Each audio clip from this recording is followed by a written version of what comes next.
Good evening, everybody and fellow travelers on Spaceship Earth. And good evening, Jackson. Why is our background gone? Oh, I was like, I don't know. We're sitting in a void today. I guess it's turning everything off now. It's like Weird. it's like how many times can we make you join the stream and have to remember these 27 things? Oh, you remember 27? Let's make it 28 things for you to remember of every show. You remembered Mhm. that? Let's make it 29 then. Right. Going to make this difficult for you. Just because I can. Right? Yeah. How you doing today?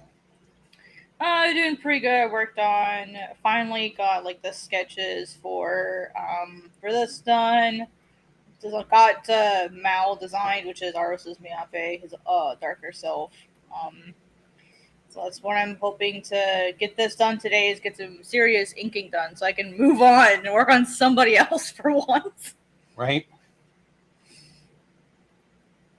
Well, I What are you got working on? some very interesting criticisms, so I can now start working on these momentary ghosts and fix Ah, these.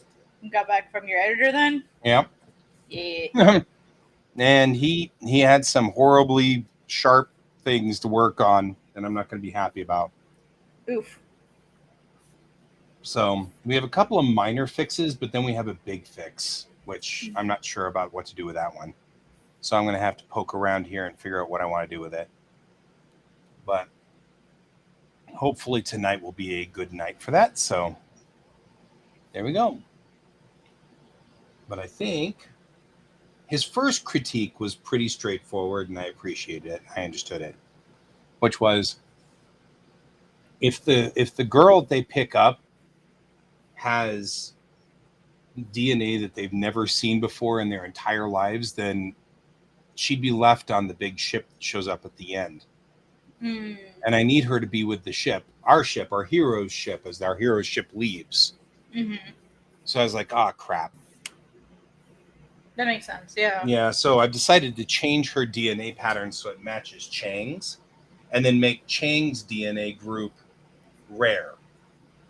So it's enough to make her Mm. suspicious, but not enough to make it so that she would go, we will now turn this over to Command and let Command deal with it.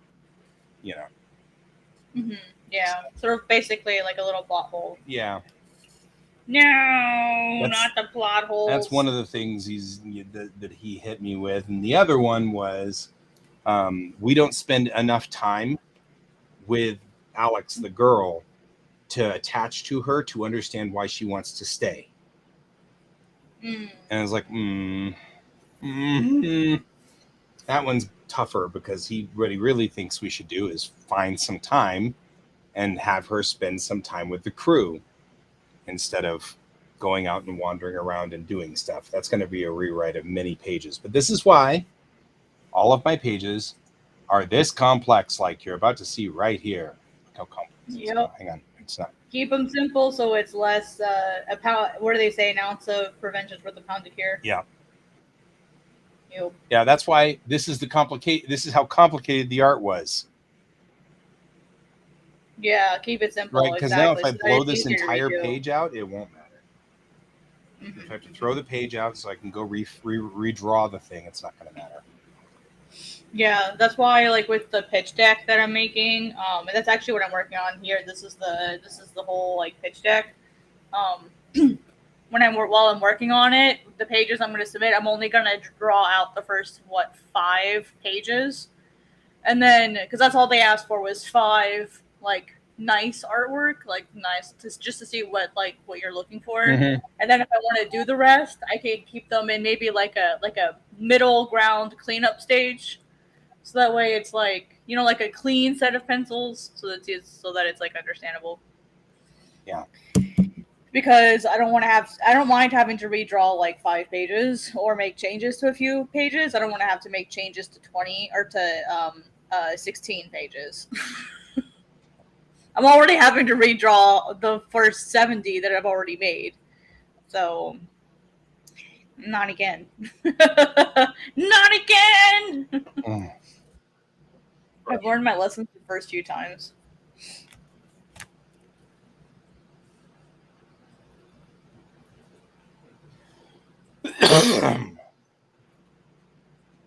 Arles is looking effing fabulous today. He ended up looking way more feminine than I thought he would, but that's okay. Yeah, all right. It fits his personality, I think. We're here to destroy and smash, like, preconceptions. Yeah, I got nothing wrong with that.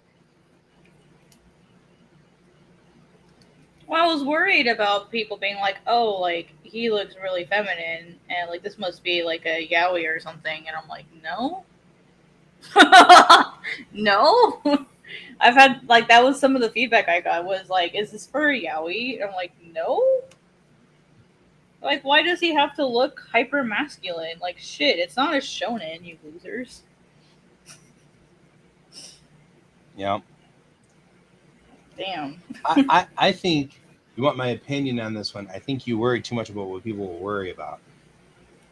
Well, I was just looking for general feedback. It was like a group of friends. I was just asking for general feedback. And they were like, oh, yeah, he looks too... Like, they asked, they're like, is that a woman? Like, that was their feedback. Is that a woman? I'm like, no, it's a man. And they're like, oh, is this a yaoi? I'm like, no. Yeah, but No, yaoi, no. why go to yaoi as a jump?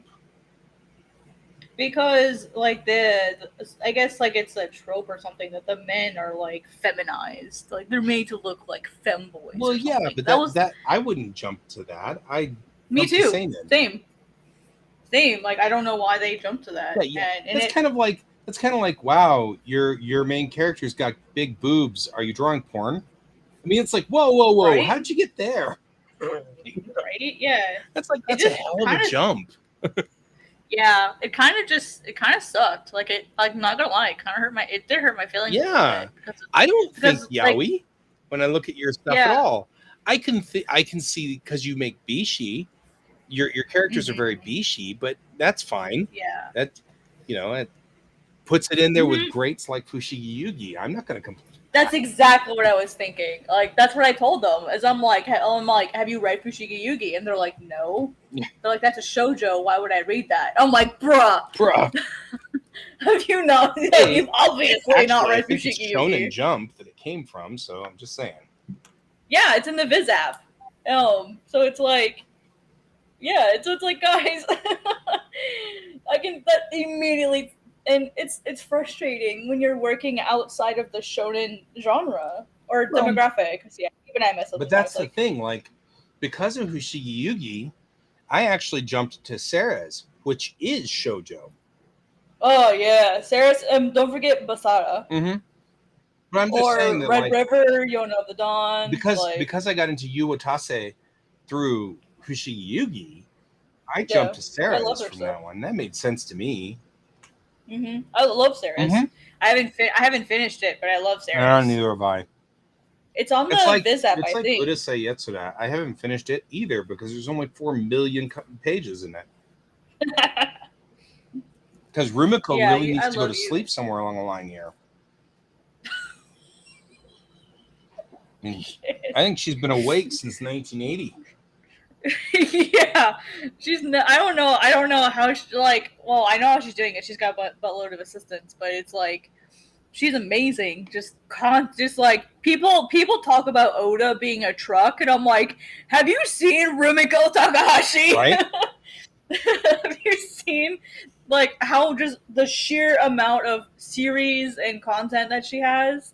Like, yeah, there's Oda. He has one series that's this like humongous, like Tolkien like world, and then you have like Rumiko Takahashi, who's done the same thing, but they're all different. Right. Like, they're different series, but it's well known that they interact with each other in the Rumik world. So like I feel like everyone passes over like Rumiko Takahashi because they're like, oh well, she like her art looks softer, I think, so they like pass over it, and it's like, and there tends to be like some romance in it, but it's like the romance isn't the focus of these stories usually.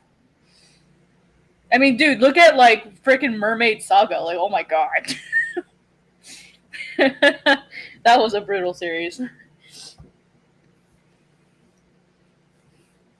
Yeah, it's one of the, like, honestly, if I meet people that only read shonen and only read like shonen jump shonen and don't read anything else, like that's a huge red flag for me. Mm-hmm. Um, like that's a huge red flag. Like maybe I don't want to be friends with this person only because they have a really limited. And like you're allowed to like what you like. You're allowed to say, Yeah, "Oh I no, mean, I don't want to most read of the stuff I read is going to be shonen because I like robots.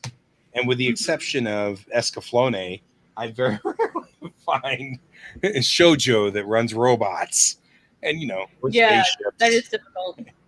Yeah, that is really difficult. But for me, it's more like these are people who like they read manga, like they have a very specific thing in mind, and like they're not wanting to broaden their horizons, and like they're only interested in like battle, fighting, like gotta have power scaling, blah blah blah. Blah. Like to me, that's a red flag as far as like friendship, and I hate to say that. I hate saying that, but it's like if you aren't willing to like expand, like call yourself like a shonen fan, don't call yourself a manga fan. Like to me they're different things. If you're not willing to expand, and now here's the caveat, like the only time I have a problem with someone who only reads shonen or only reads specific types of shonen, if they make assumptions on shojo or josei or seinen because they've not read Right. those things.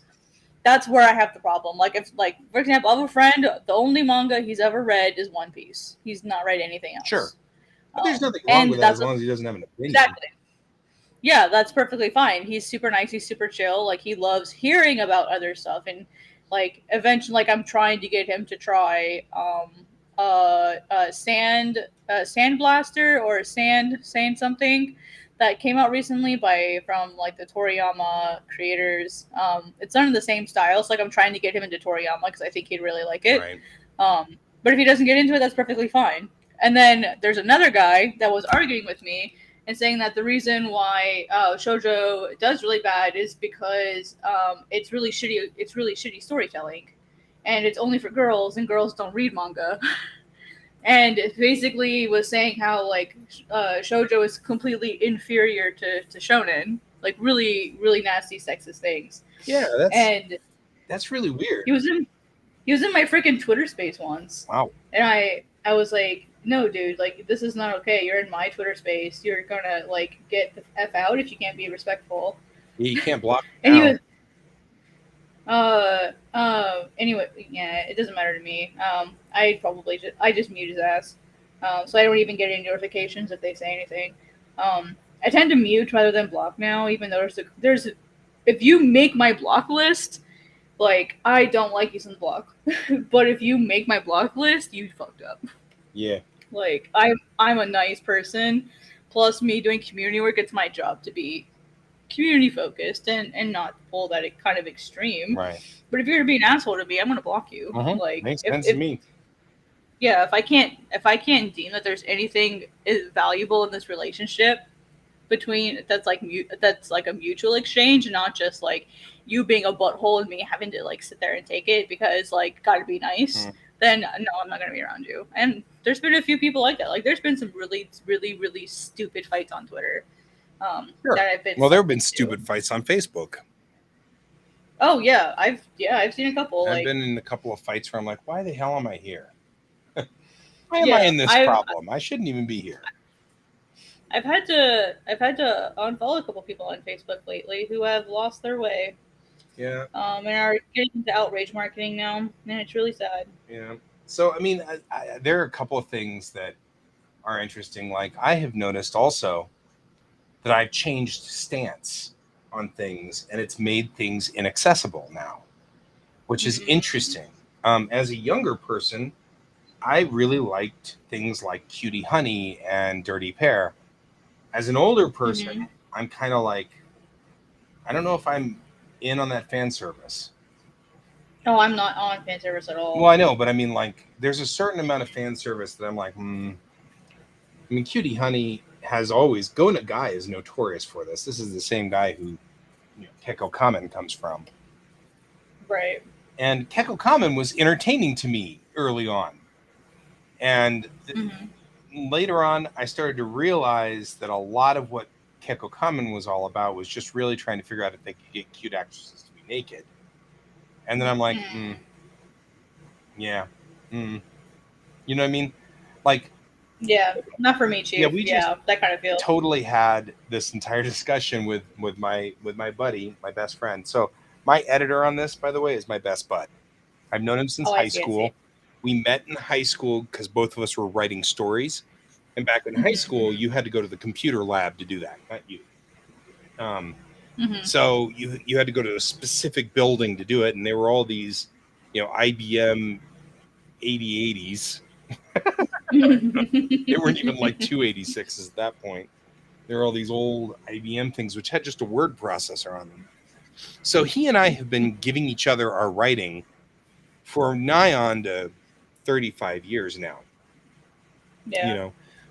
So this is a normal thing for me to give to him because I love to give him my stories, because he'll sit there and go, no, this isn't working. You're going to take this entire section out because I can't tell what's going on here. And you really need to pick up this character here.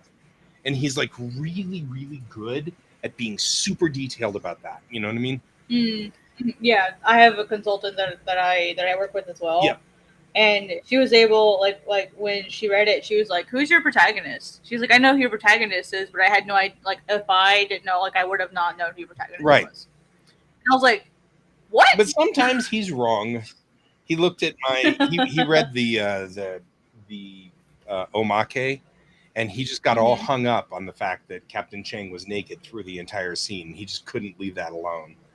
And I'm like, different morals, different time. And he's like, yes, but she's a captain. She should put on her jacket or something because she's doing something official. And I'm like, she's not. The whole scene is her friend waking her up and saying, get up, dude, I'm leaving. And her going, what about you again? Who are you? She's hungover. Yeah. Oh, what's going on? What's happening? Right. So she's not getting dressed. This is also a buddy of hers. This is also an alien. So not literally an alien, but it's an AI, which means that the AI doesn't see really any difference necessarily. I mean, the AI does, but it'd be kind of like if you had, I don't know, if you saw a cat without their collar on. Like, no, heaven forbid. How dare you? You'd be like, you should probably put your collar on your cat just in case the cat escapes. But you wouldn't be like, oh, I'm shocked. Your cat is naked. No, because the AI blasphemy that way. So different culture and stuff like that. But so sometimes he does get hung up. But that's something I've noticed, that as I've grown older, I've gotten much more fine definition on that. Like, nudity in Bellatrix Rising is targeted for a reason. It's supposed to be we're over it. We're done with being obsessed about our bodies and whether they're perfect or not. And we're over hiding them in shame or not, or whatever. We're over that. Yeah. That's what it's supposed to be. And so it's supposed to illustrate that we just don't care. It's fine. We don't care. We're okay. We're cool. But it's a point. Whereas like Cutie Honey, she every time she transforms, she has to get completely naked every time. So that you can see Cutie Honey completely naked. And I'm like, okay. Well, like, and like the dirty pair who are barely wearing any clothes at all. Right. And I'm like, yeah, I was always really turned off by fan service for some reason. Yeah. Like, it didn't matter if it was male, female fan service. It didn't matter. Like, just not something just never clicked with me about it. And so now when I see like what they call TNA, especially in like crowdfunding. Yeah. Like, I don't care. Like, and there are people that get offended by that. They're like, "Oh, you're sex shaming," and it's like, no, if I, for example, like, there's a good friend of mine. Like, I can't say he's a good friend, but we're friends, I think. Like, we're respectful of each other, and for the most part, his stuff, like he has a lot of like. I want to call it fan service, but that's the type of that's the stuff that he talks about. That's the stuff that he wants to do. Like, that's the kind of variance that he has to help like sell his Kickstarters and stuff. And I'm not interested in that. And there was a discussion where he's like, if I were to do this, would you support it? And I said no. And it sounded like he got a little offended by that. And it's like, dude, like, I don't care what you do. Like, if you use sex to sell your Kickstarter, I don't want to support your Kickstarter because that's not what I'm about. Like, and if your story is about like not safe for work content, you know, where like some girl's butt or boobs is hanging out half the time, that's not something I want because I'm not your demographic. Like, and he got offended by that. My feeling on this one, well, because you're making, in his mind's eye, you're making a judgment on him, which of course you're not. But in his mind's eye, you are. Yeah, it's like that's not what it'd be like if he didn't like, you know, gods and mythology and ghosts, and he decided because he doesn't like ghost stories, he doesn't want to read my manga. Oh, are you shaming ghosts? Do you think ghosts aren't real? Like, do you hate magic and stuff? Do you hate the occult? Like, are you religiously oppressing me? You know, like I could do the exact same thing, but I don't because I know that like that's not your thing. It's like not what you're into. You know. And I mean, it's literally the exact same thing. Even though the nudity in my comics are specific and they're always portrayed as non-sexual, I'd be fine if you weren't interested in it. I'd be like, that's cool. Yeah. No problem there. Yeah, for me that's the difference. If it's like a non-sexual thing, and like I read some comics that have sexual content in them, that's fine. But as long as the sex isn't like the point, like what you're using is, if you use sex as a gimmick, then I'm not going to read your stuff. Well, if it's just part of the story and it happens every once in a while, that's fine. It happens in Godsbane. There's a couple of scenes where people are naked, but like that's not made to sell the story. It's not made for fan service. That's and it's not like I'm going to sell stickers of Captain Chang naked or whatever. That's not going to happen. No. I mean, I can't imagine any point of which you'd need to sell stickers of naked Chang. You know. I mean, I guess I could, if you really like worked really hard on this, like you could find some quote that she said during some scene where she happened to be naked. That might be a thing where I might decide that selling it. But the entire point of what I've been trying to do this entire time is it's as if she was wearing a t-shirt that was a different color. You don't highlight it. You don't make it big or deal, you know, out of it. It's not like, you know, here comes Captain Chang. She's not in her uniform. She's in a t-shirt and jeans. We're going to stare at the t-shirt. Now stare at the jeans. You know what? No. You just draw the scene. You know, the scene comes out exactly as it does. But it's funny that my friend got, not triggered isn't the right word. He felt that it was very in your face. Like I was trying to make a point and being specifically in your face about it. And I'm like, that's funny because I literally told myself we're going to draw this scene exactly like you would if she was wearing clothes and boring clothes, nothing interesting, right? So I specifically drew. In fact, that was the reason I drew that whole scene, was to practice that, because you do have to separate it in your brain. We are so programmed, you know. Yeah. So you really do kind of have to go, okay, what am I doing here? How am I doing this? You know, what's the story? You know, and you're so programmed to see, oh, it's boobs. Oh no, we've got to like totally freak out. And you know, we're so programmed that way that I was like, that's the reason I wrote that scene, was so that I could practice. Can I do it? Does it look like I'm objectifying her? Does it look like I'm, you know, highlighting things? You know, and in fact, the fact that neither one of them talk about it or discuss it at all, I feel like actually makes it feel more natural. But he was like, it's like boobs. Here's boobs. There's so much boobs. And I'm like, not sure if you're getting the point. I feel like you're not getting the point. No, I don't know. I'd like to hear some other opinions. So if anybody else wants to read that and then chime in and tell me what they feel, like I said, it was experimental. So if it doesn't work, that's cool. I've experimented now. But if nobody else seems to find it to be a objectifying of Chang, or feels like it's really like obnoxiously in your face, then I'm good.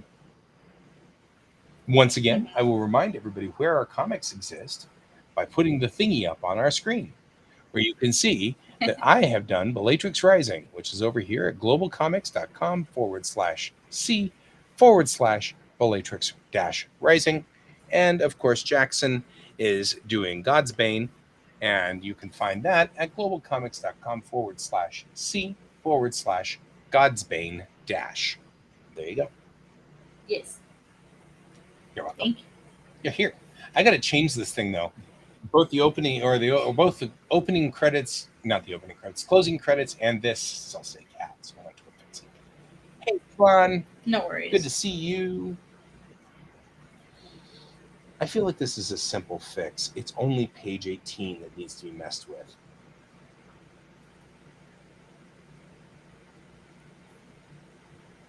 Yeah, I think I can just fix page 18 and we'll be fine on 2. The question really is, do I need to rip out 20 through 26 or 27 and still get the point? Yeah, that stuff's always hard to decide. Like, do I actually need this? Yeah, I mean, I need that scene. It's an Mhm. interesting scene, but I can move it to the next issue. It's not related to the story directly. So Then, I yeah, can tear I it think out that and then it'd be spend a fine. little bit more time with Alex, which is what I think I should do. And I'm kind of bummed. I don't want to tear out the scene. So It's not like you're throwing it no, away. I'm Though. not. It's just going to be at a later point. I'm not tossing it out. We're just, I don't know. It still can make you sad, though. I know the feel. Oh yeah. I mean, the scene will be there forever. It's not really a problem. And I think I'll move 24 and 25 as sort of the wrap up. Mm-hmm. So she can to wrap that thread. So what I need to do is go from 20 to 24 or 5. 24 maybe. So this is going to be 5 pages of a scene with Alex not feeling like she belongs, not feeling like something. We got to come up with something that makes it a reason why she decides to leave. That's one of his other problems was, here's this most important person that has ever existed, and then they just let her go wander around in like a post-apocalyptic wasteland. You know. Mm. And I was like, well, that is kind of true. We're going to have to give some kind of impetus as to why she had to leave. And you want to show it, not tell it. Right.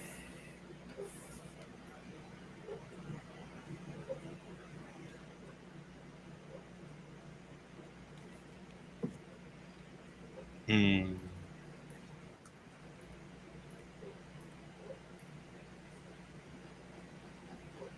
Can't get these to line up. Somebody's dog's out there yapping away. I'm not opening my window yet, my door. The last few days have been really brutal. It's still 27 degrees outside. Hot. Oof. Let's see. Yeah, I had it open earlier today for maybe like 5 minutes, and then I'm like, and oh, you regretted your life choices. Yeah, it's 25 here. Yeah. Hey, Chuan, what's the temperature in Vietnam? I'm curious what's your temperature? It's 27 Celsius here in Denver. It's so hot. But you probably actually think that's kind of cold because you're in monsoon land where you're like, it gets brutal there. Yeah. It's 25 here in Oh. Tennessee. That's too hot for night. Oh.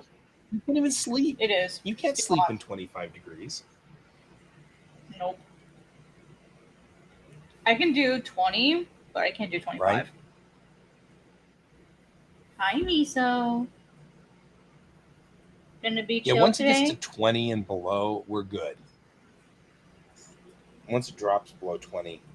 But if it's going to sit there and screw around at 27, I can't believe that we're hotter than you. Right?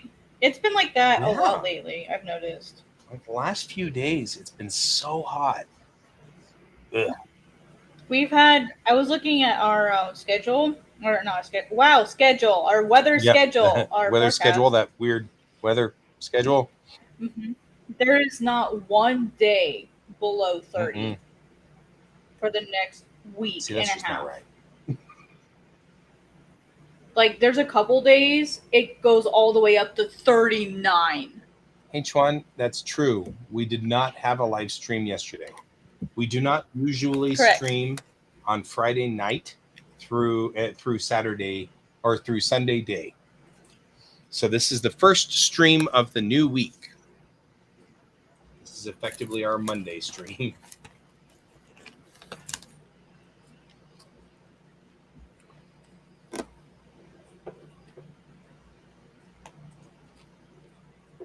All right. I'm saving these scenes so that we can come back to them later, because I'm going to delete them from here, and we're going to redo this area, because I really don't think this is going to be viable anyway.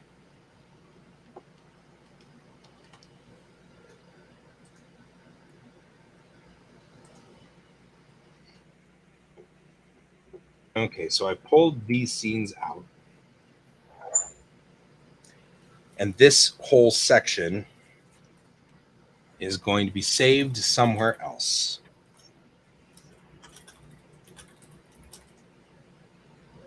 And this wraps this scene.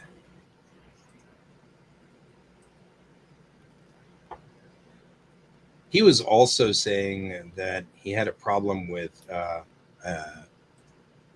scale of propagation, because what he was saying was, he was like, so you've got these 2 destroyers coming in, and so you're going to make it so nobody can enter or leave for 5 years. He's like, that's a little rough, don't you think? I mean, yeah, I get it. You're not going to be able to spar with these 2 destroyers, but that's a little excessive. That will solve easily. He can solve that one pretty simply. Or we can solve that one in the system here by just making it only screws up the system for like 2 weeks. He's like, 2 weeks is fine. 2 weeks is not that big of a deal. And you can always say, there are good guys coming in, but they won't be here for 2 weeks. So if we did this, it'll mess up everything and delays the destroyer for 2 weeks. And I was like, that's probably better. All right, 1, 2, 3, 4, 5, 6, 7, 8. Now I have 8 pages that need to be filled by something. So,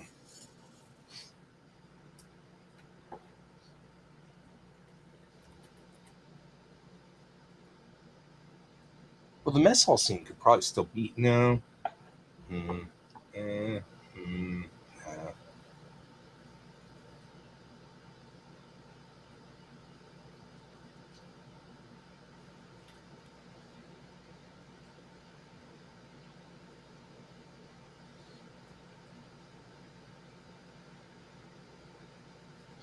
Originally, when I had her meet the cat, it was in her VIP quarters. And the cat said something like, we can't talk here. There's an AI and he's trying to find me. And so he's looking for me and I don't want him to find me. So we have to go talk somewhere else. And I kind of liked that because that got her off the ship. But it allowed them to talk for a little while on the ship. So maybe I'll do that instead of bringing the cat.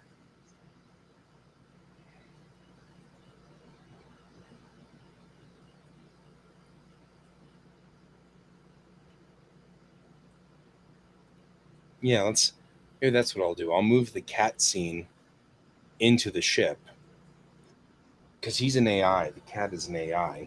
And so if the cat is being chased by another AI around the ship, he's using ship resources somewhere, and the AI is looking for what resources are being used. That's probably a better scene. So maybe I'll do that. I'm just talking out loud. You don't need to respond. You're good. Miso's got my arm held hostage. Yep. 'Tis the end of your arm. Rest in peace, arm. I love that. Tell me I'm wrong. No, you're not. You're definitely Right? not wrong. I've been there. So our elder cat is kind of at the stage of, I hate everything. So any bit of comfort in this world that I can eke out, I'm going to. So you sit down in the chair and she gets up to come over and get in your lap right away. Like that's what she does. She No. like waits until you sit down and then just gets into your lap. It doesn't matter who it is anymore. She once was really picky. Not anymore. Now you could come in the door. She'd never seen you before in her whole life. And once you sit down, she'll be in your lap. No, that's how Miso is. That's how she is with most anybody. Like if like when she comes in or when anyone comes in, she'll be terrified of you for like the first like 3 minutes. Then you sit down and then she'll approach you and then all of a sudden, oh my god, you're the best thing that's ever Right. happened to me. So she's very similar. She just loves she just loves people. She loves attention. Like I have not met anyone who did not like Right. Miso. That wasn't a cat. Right. That Cat's not wasn't so another hot on cat. Miso, huh? Yeah. Well, she likes to play, and when she plays rough. Yeah. She's a very excited, high energy, like play with me cat, and she's still very like kitten like in that way. And a lot of other cats don't like it. She likes to play chase specifically, and you can see how that probably doesn't go well with Right. other cats. Hi, Miso. Hi, baby. You want to sit on my shoulder? Yeah. Oh, yeah, you did. No, you cannot lick my face. Don't lick my hair either, please.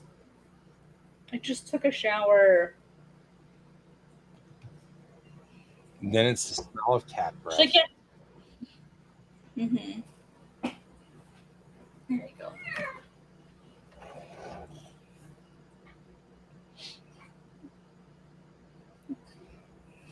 You're gonna have to sit over there, Miso. It's over there or it's over here. You can't sit in my lap tonight. I'm sorry.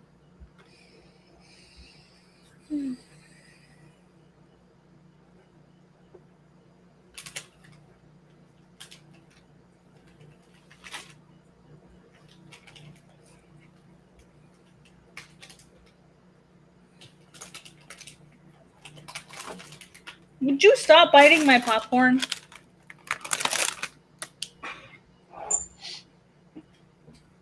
She likes biting plastic. George does too. And it's so weird.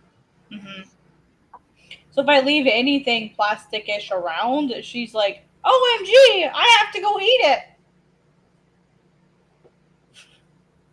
It's like, please don't.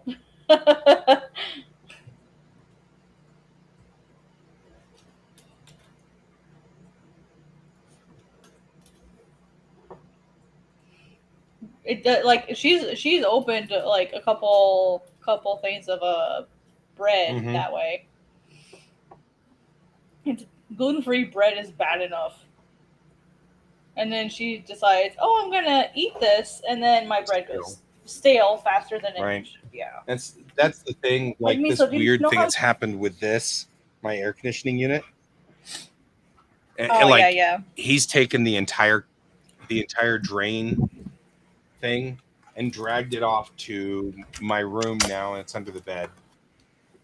So the entire like hose that connected it is now just riddled with teeth marks, and he's killed it. It's dead. Whatever it is dead. So now, the solution that I had, because this was dripping onto the carpet, the solution I had was to take.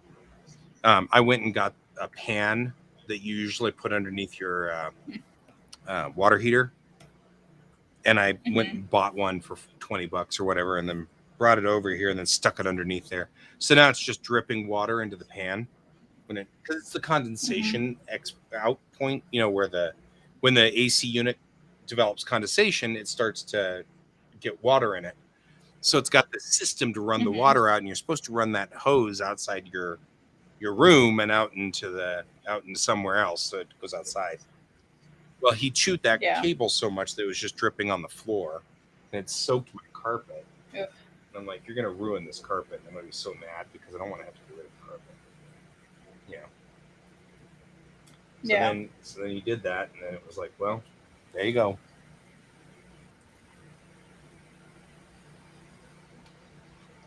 So, because he's a weirdo.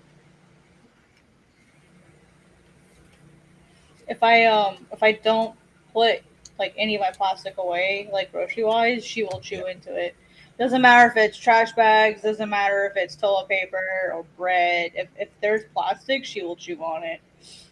It makes me like scared to death that she's gonna chew on something and then she's gonna get sick and I'm gonna go to the vet. So I just try to do everything right when I get home immediately, take care of it. Right. It's like, Miso, why are you making my life so hard? Mm-mm.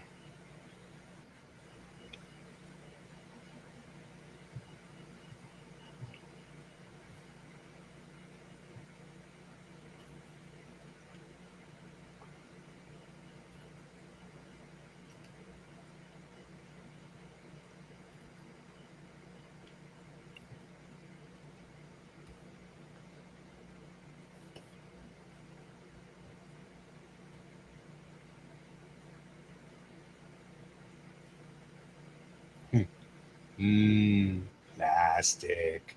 And it makes me wonder, what do they find so fascinating about the plastic? Why? Hi, Dustin. She still chirp? Miso, yeah, she still chirps.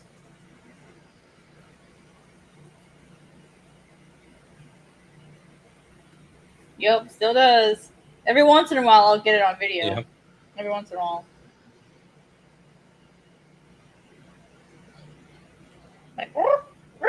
Like that. It's more like a trill than a chirp now, but she still does her chirp every once in a while.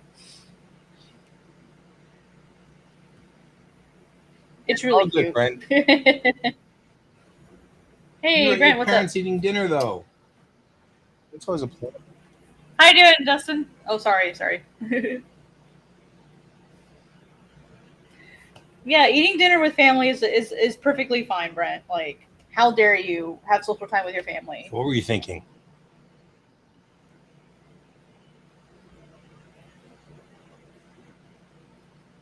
Nice. What's that phrase? Omae wa mo shinderu. You're already dead to me.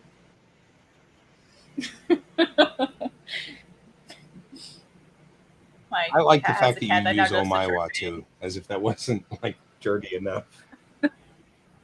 Right? Well, I think the original quote is Omae. I'm pretty sure that's the original quote. Is Omae. Oh yeah, and that's pretty dirty. Oh yeah, it is. Yeah. I had this one person in my Discord server that came in who was doing the whole like you know like the whole like moe culture, like moe, like they were acting like that. They were actually acting out a moe persona and using like all the time, and they were constantly posting gifs of like moe characters. And then, like, out of nowhere, they just decided to throw out Omae and Kono Yaro all the time. And I was like, oh no, bruh, stop it. like, I understand. Like, they're like, that's just how weebs talk to each other. And I'm like, no. Like, you are literally otaku and, like, the worst sense of the word. You are the definition of the original otaku. So, no, we do not do that here. So I put a stop to that like right away. So like I DM'd them and said, hey, like it's not okay to use Omaya. And they'd said it like 2 or 3 times to people, and it was making others uncomfortable because like they understand like the cultural significance behind calling someone Omaya. I feel bad. I just feel bad saying it so many times. But I'm giving a lesson here, so it's okay. But yeah, like they were like, it's like we know like how Maya is like a really big deal, and so I DM'd them and I was like, look, like I understand, like, you're having a lot of fun, but this is like a serious server. We're trying to be semi-professional here.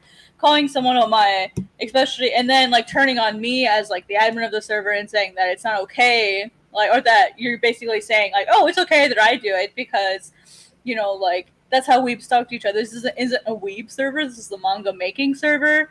And like, if you were to act that way, like in front of a professional, like that would be really offensive. So, and then they're like, okay, I'll just call you Konoyaro then. No. And I'm like, oh, bruh, like you're basically just being a troll at this point. So, like, get lost. I think they're still in the server, but they've not said anything. Always watching, Wazowski. I can't do the voice. I'm always watching. Right. And the answer to your question, Brent, probably. I know you tagged me in a couple of posts. Hey, Jong. Hey, aliens. Hey, Dustin. What's up? Wow, all my YouTube peeps are coming in finally. Thank you, YouTube, for finally getting my stuff out to people. Right, alerting people finally. I've noticed that it takes about 30 minutes. Okay, it's been longer than 30 minutes, but usually it takes about 30 minutes or so. And then people will start coming in.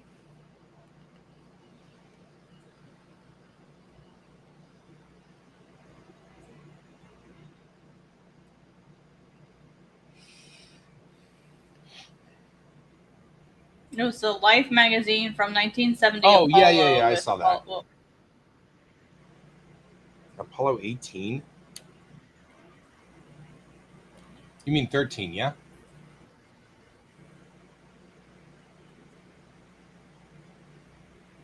Coming in from Twitch, gonna start working on some stuff. Doing pretty good. I'm working on rebuilding a scene. Mm-hmm.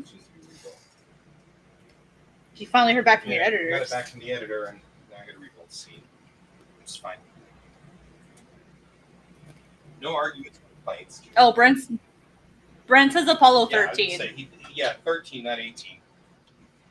There was no Apollo 18, much to the chagrin of Mattingly. And then I'm working on my pitch deck for God's Bane to send off to Viz Originals.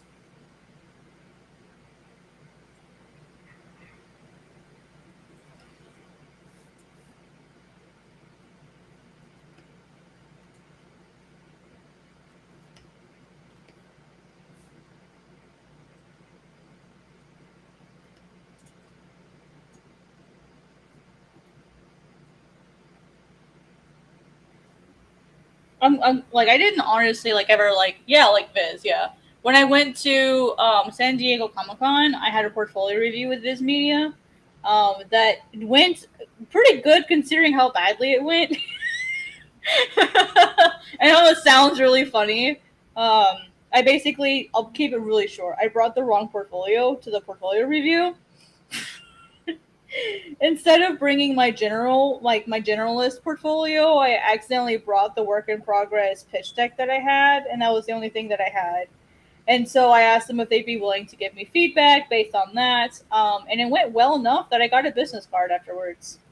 And they told me to follow up. And so I've been talking with one of the originals editors. And they've asked me what kind of feedback I want. Basically, how can I help you?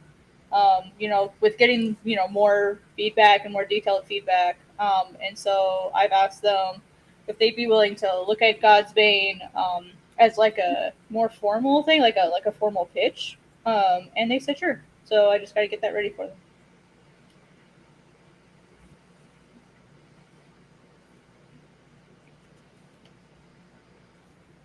So I'm really nervous and really scared, but it's okay. It's okay to be scared. Yeah, and you'll do it. It'll be fine. Yeah.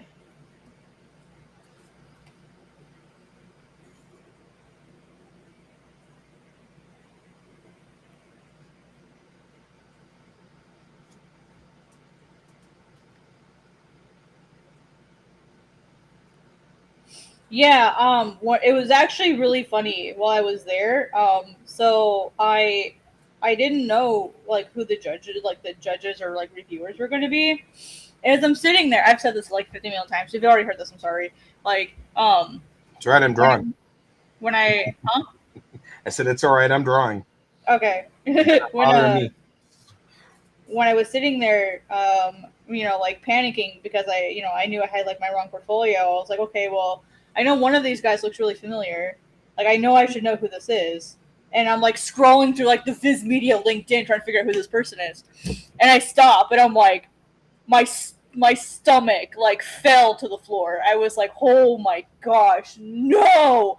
It was like Michael from The Office. No, no! That was like me internally screaming.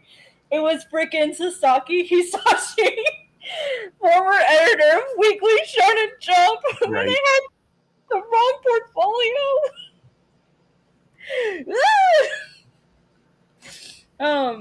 And so I felt awful. Like, not only did I have the wrong portfolio, I had the wrong portfolio, and I was already on the list. So if I didn't show up, I'd be a no-show, which does not look good. So, especially if I were to want to go to like future reviews. So I thought, you know what? I'm talking with the girl who's sitting next to me, and like she kind of like helped me like realize that it's better to go up and ask. Like, the worst they'll say is no. But at least you So showed up. Yeah. I showed up, and they're like, I like before I did anything else, I let them know. I'm like, hey, like I have the wrong portfolio. Can you give me like feedback on what I do have like as its own merit, not with it being a pitch review, just like the art by itself. Can you give me feedback on that? And they're like, yeah, sure. So I sat down and it went well, and at the end they gave me a business card and said to follow up. So like, even though like I went in with like completely unprepared, it worked out in my favor. So, which is funny. Every time I've gotten a break, that's exactly how it's happened. I've been completely unprepared every time I've gotten a break. Yeah, it's Like actually, the first. I now carry Mhm. one copy of all of my comics with me, one physical copy Yeah. with me everywhere, because I've been caught now too many times going, and people are like, "Hi, I'm so and so from this very important thing, and who are you?" And I'm Guy. What do you do? Oh, I draw comics. Oh, really? Because I do something with comics. Can you show me some of your work? And I'm like, well, no, you know. So now I just carry stuff with me now all the time. It's easy because I've Yeah. got printed out copies of my comics, so I can just Hmm. hand them the books, which actually is also kind of an impact, because once you hit Hmm. them with an actual printed copy of your book, you're like, damn, this is printed, That's kind of cool. It can also work as a leave behind. Yeah. So, like if they like it that much, or if you feel it's valuable enough to leave it with them, you're able to do that. Which is something, yep, I have done. You can keep it. I've got a million more than I never sell, so there's that.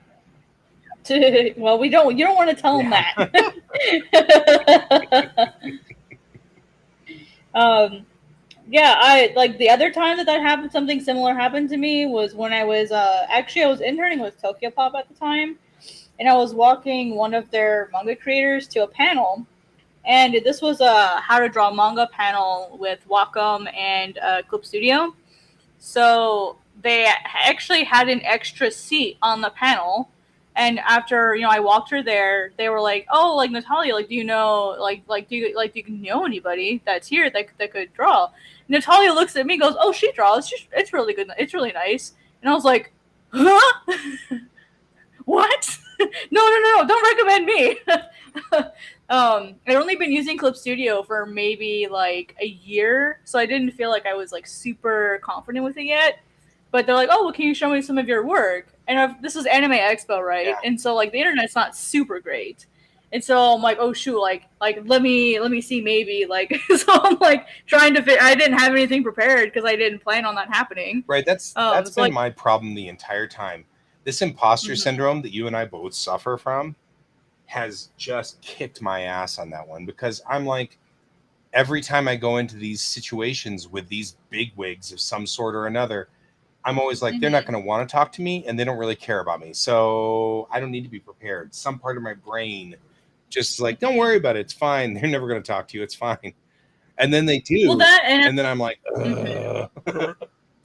right? Yeah, and it's like, oh, for Anime Expo specifically, I was there to work for Tokyo Pop. Yeah. Like, that's what I was there for. I was supposed to get back to the table, and so like I had to call one of the Tokyo Pop people and be like, hey, like, can I be on this panel? Like, they've actually asked me to be there, and they're like, hell yeah, like, go enjoy it, like, go do it, like you got this. right. So they were really supportive, which was really awesome. Like, Tokyo Pop was really, really great to me. I know people talk trash about them, but they were nothing but kind to me. Sure.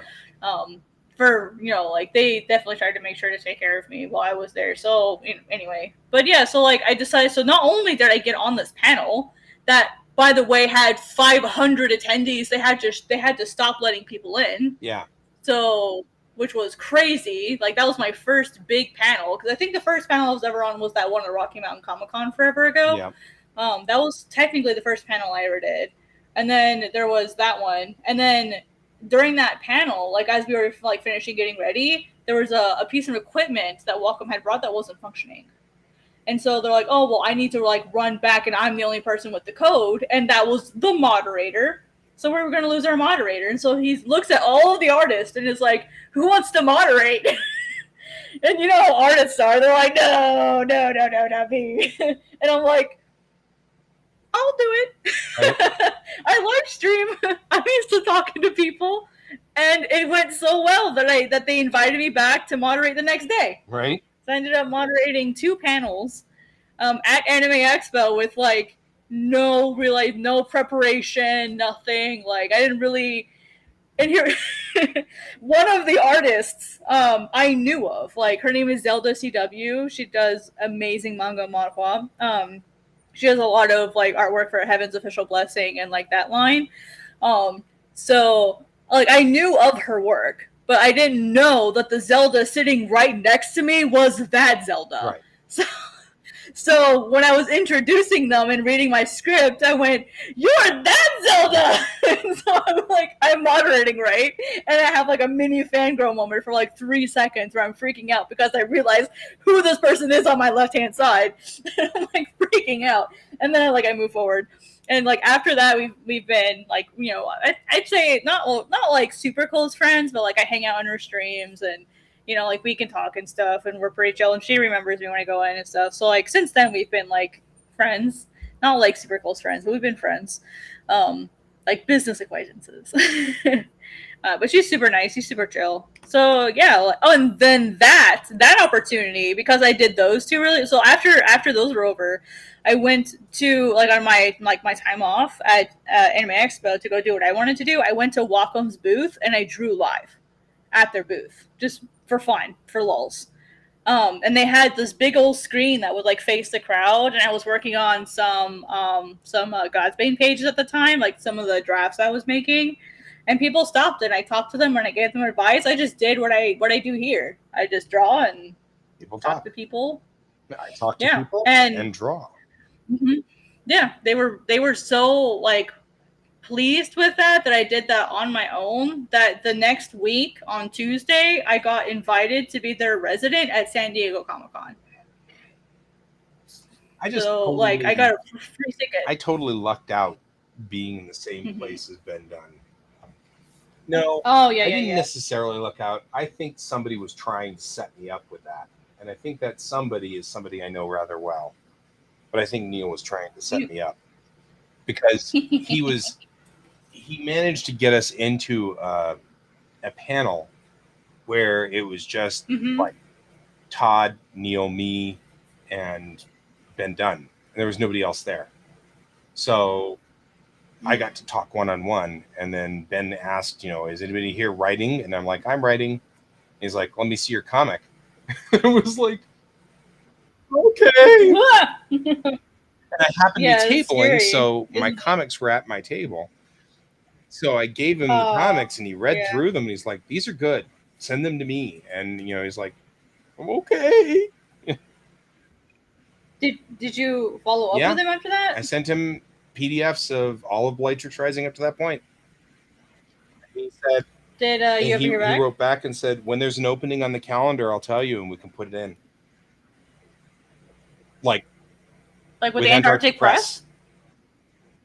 Dude, I know Right? Ben Dunn. I can, if you want, I can like refresh that conversation for At you. some point in time, maybe that'd be fine, but I'm not pressed at this moment. Yeah. I think Yeah, he's waiting. I'll let him know. Waiting for me to have more. So he wants me to finish 2 and 3. I think is what he's really waiting for, because Okay. he wants to start something akin to Shonen Jump. Something that has a number of 16-page runs. And one of the things he likes about Bellatrix is that I've lined it up exactly like manga in that instance. It's a bunch of 16-page runs. Okay, cool. Yeah, I was gonna say, because if you needed like a new introduction, if you felt like you needed that, like I'm not super close to Ben Dunn, but because with my work at Global Comics, like sometimes I end up talking because to he's him, got a bunch of stuff on. and the person who that was does, actually something that was really fun the other day. I was noticing on Global Comics that my comic was right up there with all the Antarctic Press comics, just sitting in there in a little clump. And I was like, look at me being as important as the Antarctic Press comics. Yeah, I have a little, like, I can't say that Ben Dunn and I are friends, because like one of his friends and I are like hate each other. Two of his friends and I hate each other. Like Twitter war level hate each other. But Ben himself has always seemed super chill. Ben's I've always awesome. wanted to get to know Ben better, because he does manga. Like, he seems like a really chill I was dude. so freaked out when I talked to him at first. Then he just was like, "What's up?" I'm like, I'm talking to Ben Dunn, and that's what. Right? Like, that's what attracted me initially to, like, this podcast that he does. He does this podcast with a creator called Myobi. And, like, that's what attracted me to this podcast, is they all know manga. They all talk about manga. So I was like, wow, this seems, like, really cool. This seems, like, really chill. And then, like, for whatever reason, like, me and these two, like two of his co-hosts just couldn't get along. For whatever reason. It is what it is, but like whenever, like, I've been at conventions, I've always stopped by the Antarctic Press booth, said hi. Like, I haven't actually gotten to meet him in person yet, but I'd like to. He seems like a really cool guy. I'd really like to get to know Ben better, but we'll see how it goes. He seems nice. Maybe I'll introduce you Sounds to like him. you had a really good experience too. I said, maybe I'll introduce you to him. Maybe. Yeah, like, I've always, because like I want to meet more like manga people, and he seems like he knows what he's talking about. So like, I'd love to like get to talk to someone who has like way more like actual like industry experience than me, because the only experience I really have is like vicariously through other people and like what they've told me, and then like Tokyo Pop. That's really the only like manga experience that I have. So I'd love to like actually get to talk to people who have done it and are doing it. You know what Aliens, I mean? So I've always wanted to get to talk to them. And I'm like, maybe. Well, there's flexing, and like, which is, to me, is showing off, and then there's like, there's just, this is the reality of what happened. No, I there was no chance I was showing off. However, sometimes there is just a flex, because flexed, and I can kind of see that that's what he's saying, is that was a big move. And it was like, but I didn't think about it. Usually I don't think about that until after it's happened, which is probably good, because if I think about it at the time, I'll get all caught up in it, and then I'll freak myself out. So I agree with you, Brent. I will knuckle down, and I'm working on book 2 right here, right now. That's what we're doing right this second, because James trashed it, as I expected he would.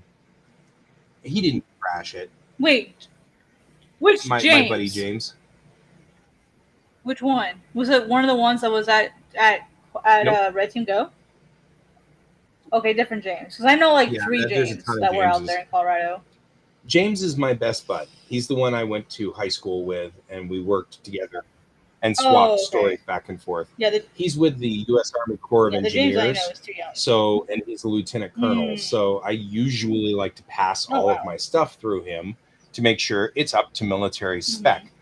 But I usually get a first blush off of it from Brent, Brent and Donald are both military as well.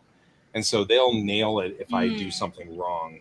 And so that's actually one of the things I like to keep, I keep them around, if you will, for is because both of them will be like, that's not going to fly. You know what I mean? Like, and even if it doesn't fly, Yeah. but I want to do it, at least then I know I have to make up a rule to make it work. For example, they're just going to Right. adopt a 14-year-old girl onto the ship. It's a military ship. Well, yes. So I built this entire rule structure about, working on a ship when, you can apprentice effectively on a ship now, as long as the ship is not actively in combat. You can apprentice on a ship. But I did that because I was on here with Donald at one point, and Donald was like, I don't think I've ever heard of any Navy doing that, So we both do comics, and he's like, can I see some? And you pull out a printed copy. Yep. Such a power move. I don't well, I didn't think about it until later. But now I'm like, here's some printouts. They're printed professionally.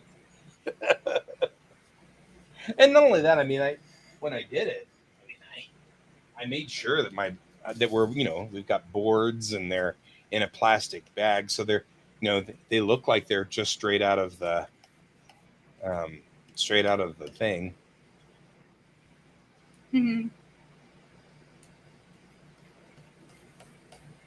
Aliens? We were talking about this before, man. Bellatrix Rising is sci-fi military. Yeah, you guys were like gushing about it on Thursday. I thought we lost you because you went to go read it. We gave you a link. Let's see if I can give you a link again. I might be able to give you a link again. Watch me do that.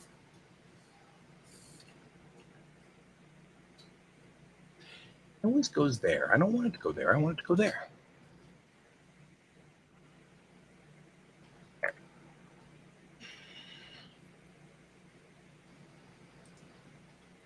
Yep. Yeah, this is a military sci-fi. Bellatrix Rising is... Oh, there you go. Bellatrix Rising is military sci-fi.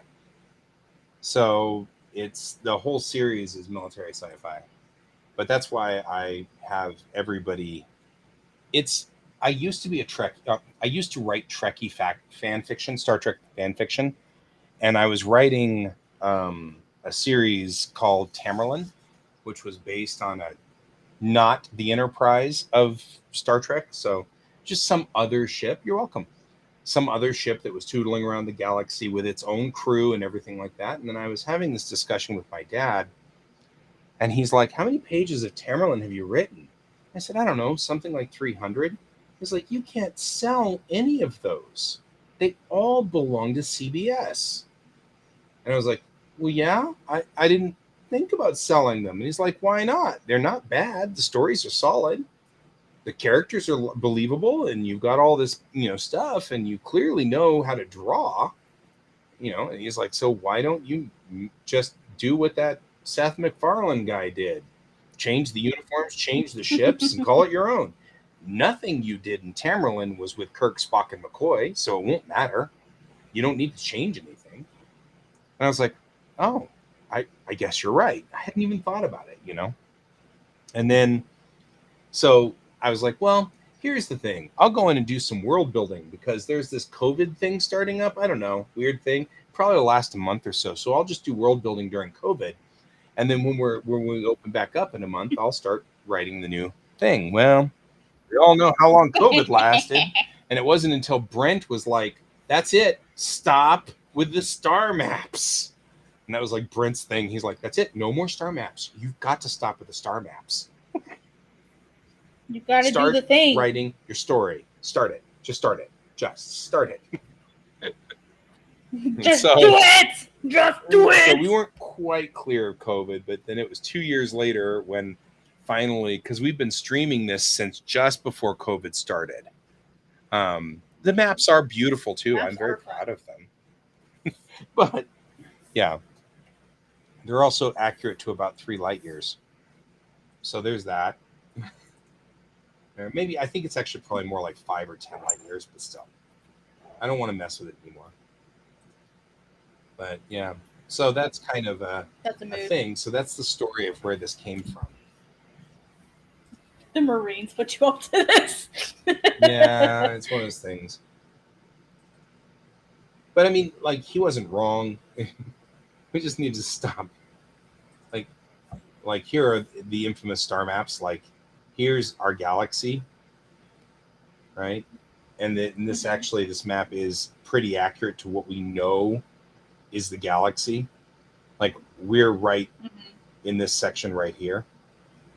So you kind of zoom in right into this section right here into Aquila Bay.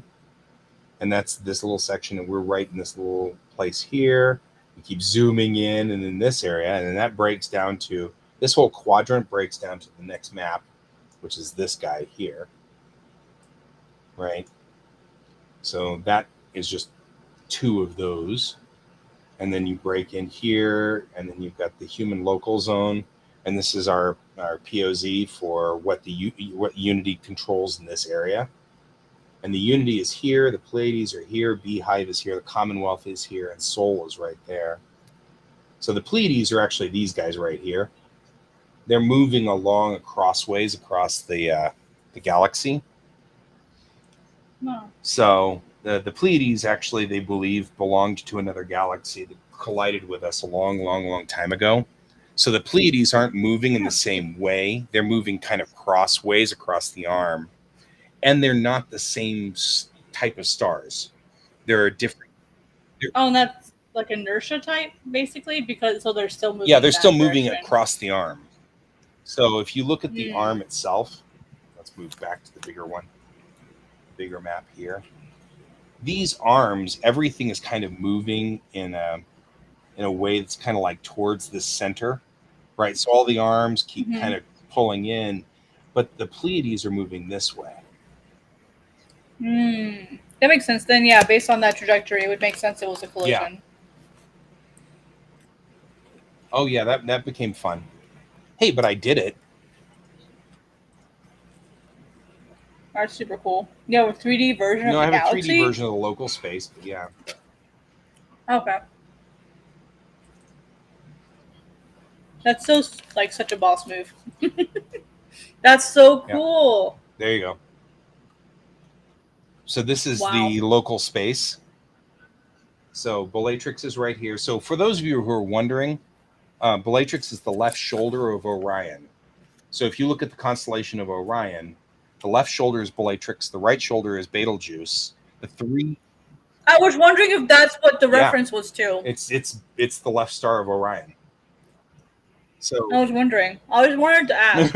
You were worried you get an explanation like this. These are all real stars that are right around Bellatrix. These are like honest to God stars that are literally around it.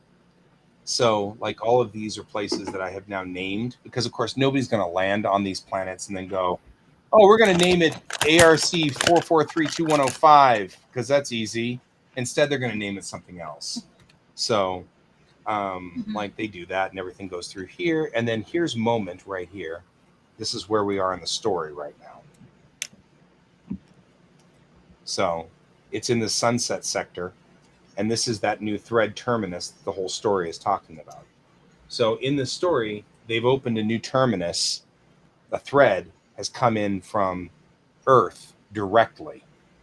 Bob. We're calling it Planet Bob. You guys just need to... This is where one Ford Prefect is from here. So this is the thread that comes in, starts up in this story. That's one of the... We're both going completely different. Absolutely. It's just that it's a Star Trek-esque story, but it is definitely military. So it becomes one of those things where every so often my military folks say, not sure. So you can also see here the wall, and this is where the clouds of hydrogen H1 clouds start. There's a bubble that surrounds the Earth, and the theory is with the astronomers that when the Pleiades came through our area, it took the H1 clouds with it. So they created this open area around Earth and around Sol and around all the Vega and, Sirius and, Alpha Centauri, all those stars that are close to us. There's this open gap in the H1 clouds. And so the H1 clouds are just hydrogen clouds. They're not hard, they're not easy to see, but they're there. And in my story, they cause problems with the in-space drives. So the drives get bogged down in these clouds and they have to slow down. So everything on this side of the wall here is all like civilization. Everything on the other side of the wall back here is kind of the wild, wild west of the Unity. So everything on the other, because everybody has to slow down as soon as they go under the wall. So once they leave gap jump here and jump across to Golrion or Moment, they immediately slow down in the H1 clouds. So that causes a problem, which is why this thread opening up straight to Moment is a big deal. These threads can be traveled using a jump or a fold space drive, but they can only run in the thread. So as long as there's a thread, you can use a fold generator to get from point A to point B, and it's instantaneous. If you don't have a thread, then you have to use what's called the in-space drive, which is a faster than light drive, but it's much slower than instantaneous.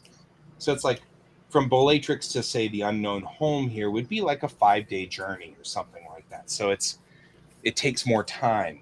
But if you were to jump at Port Longfall, you can jump on this hub connection and be instantly at the hub.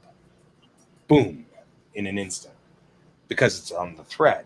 Moreover, you can get on at Port Longfall and end up at Earth instantly. Yeah, they won't let you because Earth is right now a protected zone, but you could. And you can travel anywhere on this network of these threads that appeared after the war. It's a result of the final battle between the good guys and the bad guys that happened about 500 years ago in my story. So this thread terminus just opens up here. And in our story, the thread terminus opens up because of Alex. She opens it up. And that gives you a good sign that she's not entirely normal. They don't see it. Our characters don't see it. So they don't understand what happened. So because of that, that's just, so we're going to spend the rest of the story with them slowly, our characters slowly becoming aware that she is much more than she looks. She's not just your average little 14-year-old girl. And that's the whole thing. So there's the story. And that's where we are. If you look over here, I've got this cool widget, which I love. This is my cool way of looking at the galaxy. So galactic north and galactic south are to the top and the bottom of the galaxy. Edgeward is to the edge of the galaxy, and of course coreward is to the core of the galaxy. Trailing means that that's the direction where all the stars have been moving from, and leading is where all the stars are going. So that's our 6 ways of finding out where you are in this. So, yes. So anyway, I built this, and Brent was like, "Stop building star maps." He actually has no problem with me building the star maps. What he has a problem with is I did this originally by doing the math, and I did the math wrong, and all my star maps screwed up. I remember And I got that. so frustrated because we are really close right here to where these real stars are. These all have real names. All these stars have real names. And they're the right colors too. If you're looking at the colors of all these stars, these are the correct colors of these stars. And so they have real names and they're like real stars. But then I did the math wrong because all of our star charts are Earth centric. And so the way we know where a star is in the night sky is how far up is it from the Earth's equator and how far over is it from 0 degrees, or rather Greenwich Mean Time, right? And so Foiled again. yeah, it made for a slow show. I appreciate that. Well, and I actually think you were right to stop me from going into the infinite loops of, am I doing the math right? Infinite loops. So yeah, It's easy to get caught up I in got that. totally caught up in it. Yeah, and then like never actually get anything done because you're too focused on the Yeah, research and part. it's boring as far as the show The goes. re- So those two pieces are right here. This is the wall, past the yeah, wall. the research part you can develop over time, but if you don't, if you just sit there and focus on that, you'll never make any progress in the actual manga Yeah. itself. But now that I'm done with all of this, I'm happy and we can park it. You know, Mm-hmm. all of these things are like different parts that are really here. That's what's so interesting about this is this all is real stuff. Like if you look beyond the beehive right here, this is what's left of Betelgeuse. In my future, Betelgeuse is already blown up. So this is what's left of it in this little dot here. This is the Vela superstructure, which is a huge, massive H2 cloud and H1 cloud. And then this is the Orion. This is the entire Orion, um, uh, the Orion clouds, the nebula. I don't know why nebula just went boop and lost, but the Orion Nebula is behind all of Orion by a long ways. But we see it as if all these stars are in it. But this is a birthing nebula, and there's stars appearing in here all the time, including the Eagle Nebula, which is what you see when they talk about the pillars of creation. That's in here in Mm-hmm. this Orion superstructure. And then for some reason, there's an open gap over here called the Vela supershell. And so it's just another open area that's just like over here. So there's probably some other star system moving this way that came from that other galaxy. But the Pleiades is also a birthing nebula. So all the stars in the Pleiades are all birthing nebula stars. They're young, very young stars. So there you go. Star maps. I've given you now um, a total run of my star maps. You are welcome. Thank you. So we are working on this. And where were we here? Trees, forest. I would totally love to see how you did the universe. Aliens, I would totally do that. That'd be so cool. I love world building. In fact, we started a world building page on Facebook, and it was a buddy and me who were talking about world building on Reddit because there are a whole bunch of subreddits for world building. We didn't find any really Mm-hmm. good ones on Facebook, so we started our own, and it's just for world building because I love the world building aspect. I mean, I'm trying not to continue. Now I'm trying to look at things like the politics and the the way we handle things and the culture and things like that are kind of more interesting now. What crafted my unity? Where did it come from?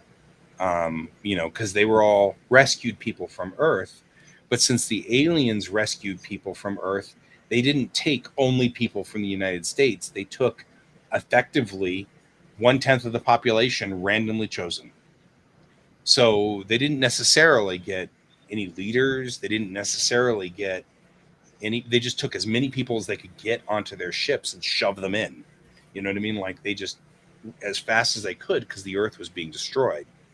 And so they just took as many people as they could and just shoved them everywhere. So the 65,000 people that were saved from Earth were a mixed race of everybody.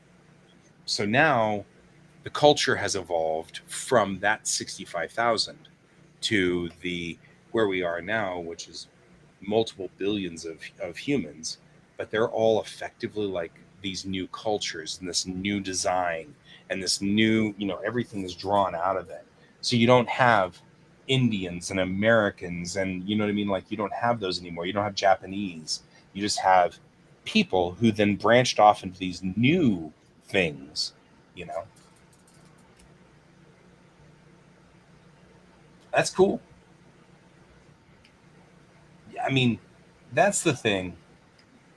That's kind of one of the reasons why I printed my comics and put them on Global Comics because now it's out there and I can prove that I did it and I can prove that I did it first. You know what I mean? That was sort of why I did it. But also, that's one of the reasons why I broadcast it here. Because frankly, if I have to go to a court of law, it's not hard to go back 20 shows and show that I had already said all of this stuff years before they came up with it or whatever. So if someone wants to steal my stuff, it's going to be a hard fight for them. The realization I came to was copyright is on your shoulders to defend. There's no Yep. nothing. I mean, so you either just kind of go with it or not. My general feeling though is this: if someone's copying my stuff, they're not capable of doing it themselves. So all they've got is some early part of my story, and I've evolved past it anyway because it's coming from my soul here, you know. So I can come up with new stuff. You know, they can't.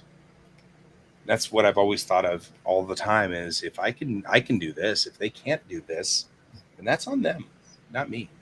And they're the ones that'll lose in the end. Yeah. Because they can't come up with new stuff. So once they stop stealing from somebody, they're out of material. Additionally, if you're so attached to your idea that you're afraid people will steal it, you're a little too attached to it. Personally, because so for example with Godsbane, I've been sharing Godsbane and all its versions for 13 years. Dustin can attest to that. He's known me for like 10 of the 13 years.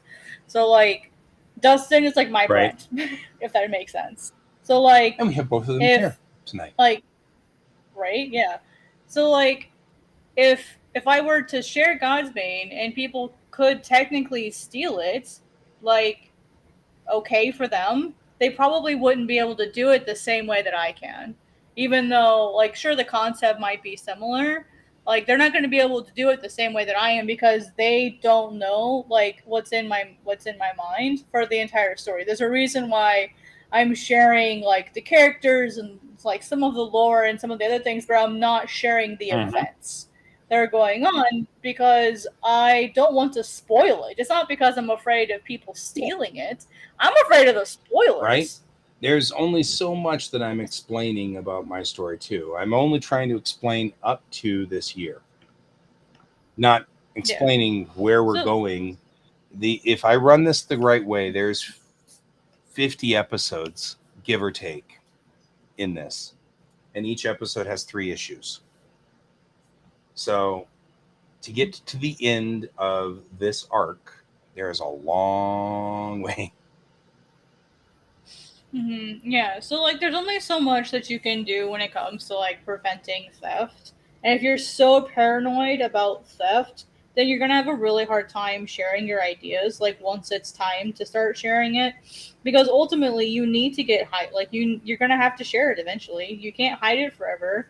And if you just have the paranoia of oh my god, someone's gonna steal it, oh my god, someone's gonna steal it, oh my god, someone's gonna steal it, then you're gonna have a really hard time sharing it with people and actually trusting other people with it. Like that's just an unfortunate reality that if you want to be in the space of making comics, you have to share your stuff. Otherwise, people aren't going to know about it, you know. And if you want to wait until you have your first few pages done to talk about it, that's perfectly fine. Some people choose to share their stuff like in advance, sort of like what I do, because I want to gain people's interest before it comes out. So I'm already starting to build my audience and building people that are interested in the character design or in the type of lore that I'm building. Like that's why I've been wanting to share it. And the story that I had like 10 years ago is completely different than what I have now. It's like 10 years ago, it was like 800 chapters. I'm not even joking you. But I was that person that I talked about in that one tweet that everybody hated. So like I was that person. I'm smiling I've been there. because That's I just why talked about my 50 episodes with 3 issues each. So so you get it. 50 issues. But yeah, so like it's a completely different story, dude. Completely different main characters even. Like Aros was not a main character in the original version. He was just a little minion that like didn't mean anything. He was just there, right? Like it didn't mean anything. It's like it's a completely it's like a completely different story. So yeah, now it's 8 books. It's 64 chapters. If it goes the way that I want it to go, like what I have planned, it's 64 chapters. That's it. Yeah. That's So I don't even know how for many me, it's pages. 150 comic books, and that'll be 300 chapters total, give or take. Right? Let me do math. Yeah. Let's see. For me, let's see. It's 64 chapters. Each chapter will be roughly, I'll say 18 pages to count the cover, and they may vary slightly. So if I'm looking at, well, 8 books. Let's see. 8 chapters each with 8 books. 8 times 16 is 128 pages. 128 times 8, about 1,000 pages. Yep. A little more than 1,000 pages. This is going to be the entire story of God's Bane. That'd be like 5 tankobons. Yep. If you look at the 200-page variety. But I'm doing it in pages that are slightly less than that because I want to be able to add in bonus art. So especially if I go indie, that's why I'm going with only 8 chapters, since I want pages for bonus art and stuff. But yeah, so yeah.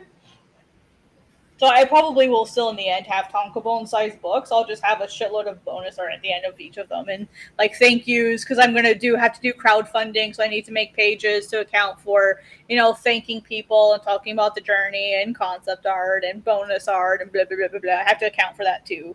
So that's why I only did 8 chapters per book instead of the usual 10. So yeah. If I were to start God's Bane now and I were to do a page a day, it would take me 3 years to finish it all, but that's not taking a single day off. It's taking time off, especially holidays and like actual hiatus and birthday holidays. Like I estimated it would take me about 6 years to finish. Because realistically, there's going to be a lot of days I can't finish a page a day. So my estimation, if I do it on my own and Viz doesn't go anywhere, it'll be 6 years. I'll probably be about 40 before I finish it, which is scary to think about. Because then what? Right. I'm only 40. Then what? then what do I do with my life? I work on the Silmarillion version of God's Bane is what I'll do. I have 14 short stories that I'm writing. 40 is in like that's young. Like, what do I do? Like, I've got so much time left. What do I do with the remainder of my time? Not scary as in, oh my god, that's old. The opposite. Right. Scary as in, what else am I going to do with my life? Well, and that's the thing. I'm worried about the other problem. And Brent's talking about this, at this rate, it'll go through his mid-60s. It's definitely going to go, my story is going to go definitely through my mid-60s. You know what I mean? I'm like, it's taking a while. I'm 51. So we're I'm going to be crunching through this as long as I can. I know that there's probably reality-wise, there's probably a moment that's going to come up where I'm going to have to switch to prose, because you can do prose easier than you can comics, because then it doesn't require drawing. I can write, so to speak, while driving from one place to the other, because I can just dictate the story into I actually have an app on my phone that I can just sit the phone down and then dictate to it. So I'm planning things ahead. I haven't used it very much yet and stuff, but I figure that's the thing I'll get used to. Mm-hmm. Brent. Okay, sorry. I thought you were done. No, go ahead. I was gonna say, for me, Brent, it's more of a. I've been working God's Bane for 13 years already. So for me, the idea that I'm done with, I started drawing like the same year that I started God's Bane. And so for me, I've known nothing else. I've never worked on anything other than God's Bane and the occasional project, like side project here or there. And when I say God's Bane, I mean God's Bane, like the original manga and all of the lore and short stories and concepts that go along with it. I can't imagine working on anything else unless it's in a professional setting, which I've done. I've worked with TPub.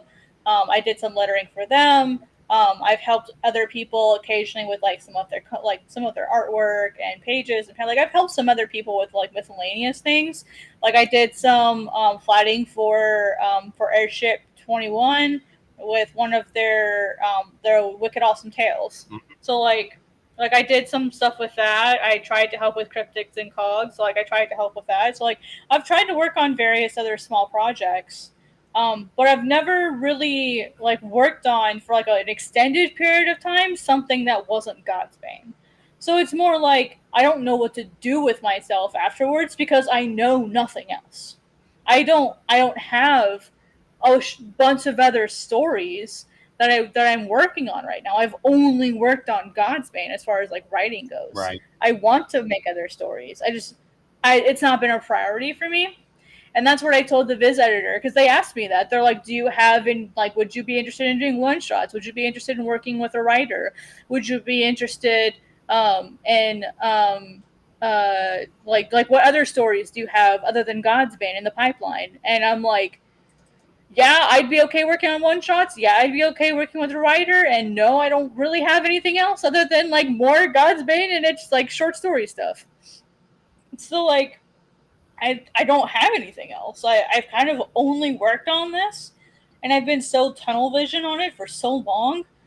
I don't have anything else. I have stuff I would like to do, but I've not started it. Like I'd love to do what Junji Ito does, with having like shorts, like like shorter stories, like in an anthology type setting with like yokai and supernatural works. I'd freaking love to do that. I'd love to get into horror. I think supernatural horror specifically, that would be super fun. Mm-hmm. Yeah, this is probably my next story that I will work on at some point down the road. This is my Witches of Flight. I'd be shocked if you didn't. I'd be surprised if you didn't. Yeah, I've got to come back to this one. This one was good. But yeah, I have a second story that I was working on prior to this, prior to going to Latrix Rising, which was an alternate history of the space program. So suppose that we didn't stop at Apollo 17, but rather continued on. So I have, and the only reason that I've dropped this one temporarily is because there's an Apple TV series that's wonderful called For All Mankind, and that's actually the exact same premise. It's suppose they didn't stop at Apollo 17, but rather something happened, and all of a sudden, the Apollo 11 wasn't the first people to land on the moon, but instead the Russians landed on the moon first, and in doing so, altered and changed the history. And so they're following what would have happened if we had been in that position. And I wasn't going to concentrate on that part. I really wanted to talk about the first female astronauts because that was interesting to me, because there are so many things that people don't know that happened when we brought in our first female astronauts in the 80s. And because they were brought in the 80s, they only got a lot of misogyny, not a whole lot of misogyny like they would have if they'd come in on the 60s or the 70s. And so there are some bizarre stories that fascinated me and I think would be interesting to tell. So I had done this where my main character, her name was Eve. She's like a mechanical genius. She just knows how to fix things and knows how to do it and knows how to make it work. If you guys are wondering, this is a 41 Chevy pickup. And yes, I've accurately done the engine because I can't not. I'm so OCD. Anyway, that's one of my favorite. You just care about your stuff. I really do. Like, I also have a friend who's a gearhead and who could identify right there whether the rotor on top was wired correctly or not. So I didn't want him getting on there and saying, "You wired it wrong. The firing order is out of sequence. You would screw up that engine." So I made sure that I got the firing sequence right. That's hilarious. Because I know he would. I knew he would look at it. He's an old car guy, and he loves old cars, and he knows the Chevy Inline 6 like the back of his hand. So he'd be able to look at that and go, "Yeah, I did it wrong," So I even made the wires go to the right Mhm. place. And I was all proud of myself because he looked at it and went, "Hey, you even made the wires go to the right place." And I'm like, That's amazing. that was like my whole drive. I love Because it. he totally know what I was after. I live for moments Okay, like that. right. Well, it was like you and when I was doing the Mm-hmm. archery thing, like making sure I Mm-hmm. did it right. That's such a minor But thing it's important. that like, hmm yeah, like if you know, it Yeah. stands out. And so for me, it's really cool when I see someone who like actually does like good archery poses that are like realistic and not just cool looking or dynamic looking, but they're completely wrong. And I'm like, that is not how her body would twist, or that's not how this character's hand should look like. Like that, they're gonna like snap their Right. fingers off. Right. Yeah. It was good, and I'm kind of glad that For All Mankind kind of stopped me before I got too far down here, because this had a lot of stuff. But some of the art that I got out of this is really fun. I like this. That one's cool. That one's always been one of my favorites. Like it's got all of the actual intakes and outtakes, but I modified it to be like the C7 astronaut. Mm-hmm. Instead of being more like the Apollo runs, I went with more of the later ones that they were doing. I like that one. That's one of my favorites.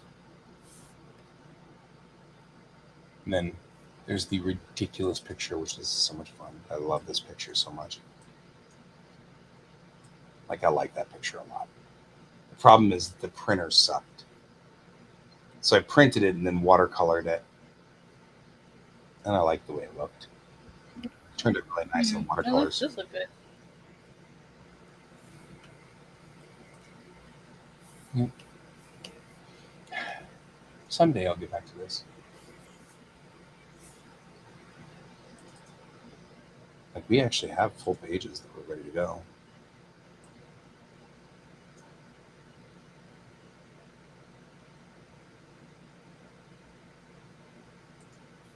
And that's upside down. There we go. Just like opening up the hood and looking at it.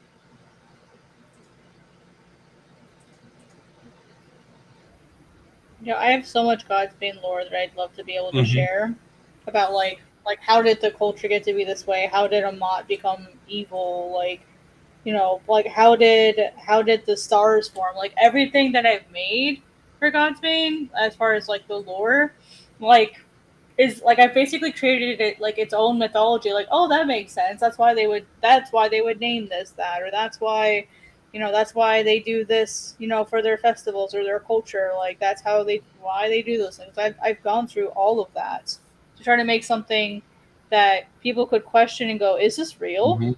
Like, is this an actual thing? Like that's like how much detail like I wanted to have in the mythology.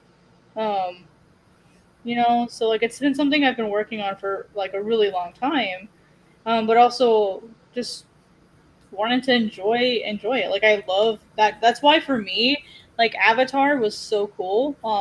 Both avatars, like the Airbender and Pandora, because it was like what I had actually. That's actually what got me started making manga and animation in the first Hey, place. When that movie came out, like I had just had my TB diagnosis and I was trying to figure out what I wanted to do with my right. life. And then that movie came out. And I'm like, oh my god, I want to do animation. And I want to tell stories. And so like everyone hates on Avatar, but you have Avatar to thank for me. So I'm just saying. That's fair. I feel like there was something else. And yes, aliens, I would definitely want to see your stuff. I'm so looking forward to it someday. When you're ready, though, I don't want to see it before you're ready. That's very important to me. It's very important that you do what you need to do and do it your way. Have Have it it your your way. way. Subway. I am kind of worried. There was other pages. I know I made other pages. I'm like, where are the other pages of witches? We weren't that far in, but we were in. And now I'm kind of like, is witches missing for a reason?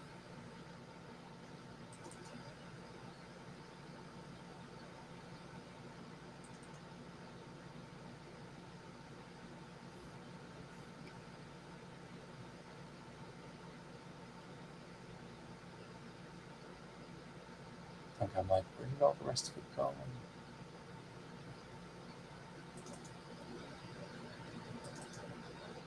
Oh, that's why. There we go. I was wondering where they were. I was like, I've got toned pages. They've got tone in them. I'm like, where did that go? And these look much better than the blue line ones.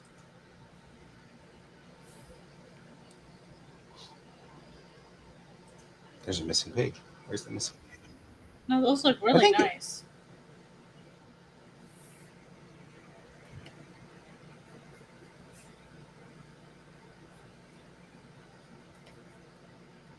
But all the stuff that you're sleeping on, Guy, my goodness. I know, right? I'm like, and this is such a cool scene too, because I called my buddy, the guy that I said like knows everything about these cars, and I said, tell me something about this particular vehicle that nobody would know, that only people who really know what they're doing would know.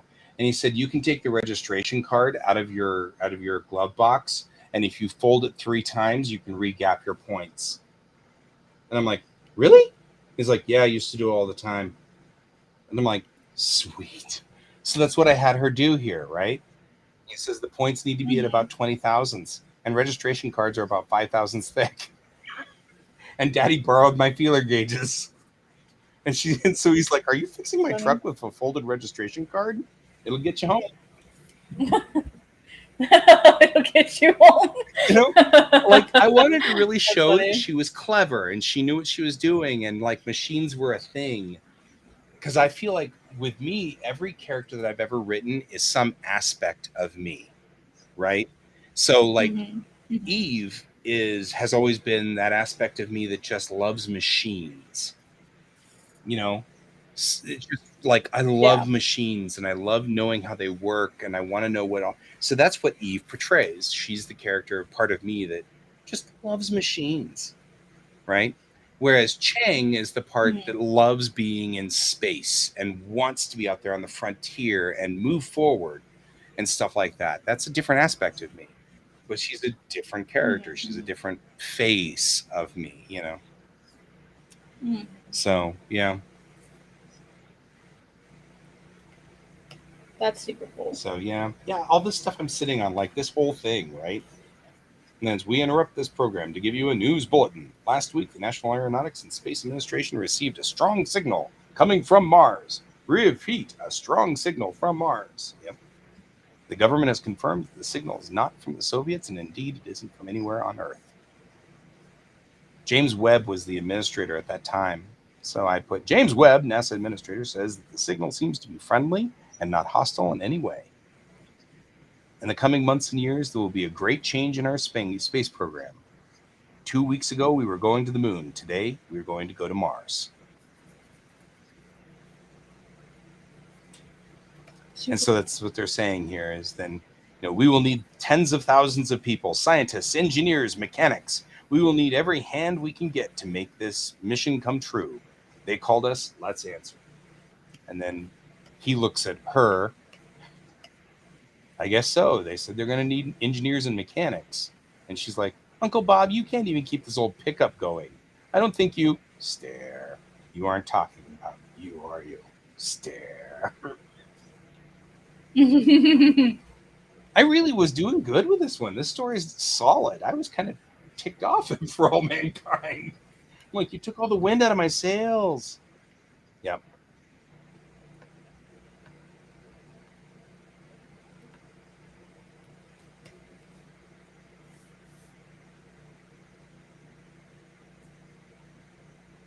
Yep. I like these pages too. These are good. Like this one here where I did Kennedy. We chose to go to the moon and do the other things. Not because they are easy, but because they're hard. That's funny because I like how you even added the accent. Well, it's because he talked like that. Yeah. And then I had so much fun drawing this atlas. Mm-hmm. 0G and I feel fine. Yep.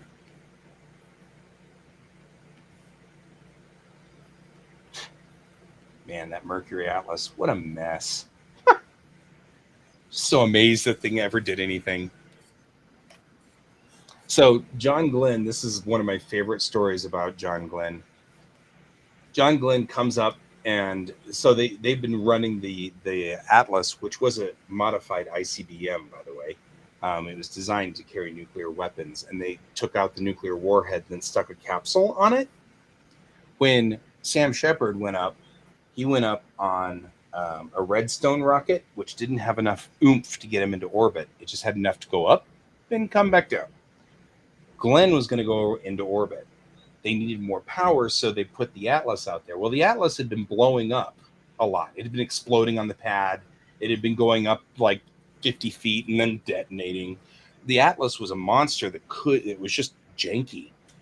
Well, there finally comes the day they're going to put him up there, and he walks up and he talks to one of the engineers and looks at the other engineers and goes, "Okay, so the Atlas." And the guy goes, "Yeah." And he goes, "So they've been blowing up a lot." And the guy goes, "Yeah, we fixed that, we think." And he goes, "Okay." And he just walked right past them and got in there. And I'm like, that's a steely-eyed missile man. I'm like, he just walked up. He's like, "You fixed it. That's good enough for me." And he was just fine with it. And I'm like, I would not have been fine with it.